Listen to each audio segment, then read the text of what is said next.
ঘড়িতে তখন 7:50। আমাদের ট্রেন সবেমাত্র প্ল্যাটফর্ম ছেড়েছে।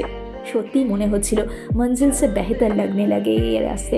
কিছুক্ষণ ট্রেনে বসার পর একে একে জল, পেপার, একটি করে চায়ের ট্রে দিয়ে গেল, যার মধ্যে ছিল একটি ইলাইচি ফ্লেভারের চায়ের স্যাশে, একটি বিস্কিটের প্যাকেট আর একটি মিক্সিং স্টিক। একটা কথা না বললেই নয়, ট্রেনের মধ্যে বসে এমনভাবে চা বানাতে বেশ মজা লাগলো। চা খেতে খেতে পেপার পড়ার পর কিছুক্ষণ বাইরে তাকালাম। মনে হচ্ছে যেন স্বপ্ন দেখছি। শীতের লাজুক রোদ্দুর তার ঘোমটা সরিয়ে উঁকি দিচ্ছে। আহা, এই জার্নিটা খুব মিস করব।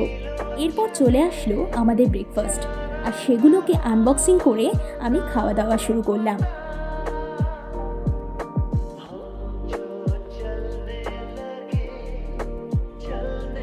খাওয়া দাওয়া শেষে আমাদের প্রত্যেকের হাতে পাস দেওয়া হলো। দেখতে দেখতে আমাদের রামপুরহাট জাংশন চলে আসলো, আর আমরা সবাই লাগেজ নিয়ে নেমে পড়লাম। নেক্সট বার দেখতে সাবস্ক্রাইব করো কিন্তু।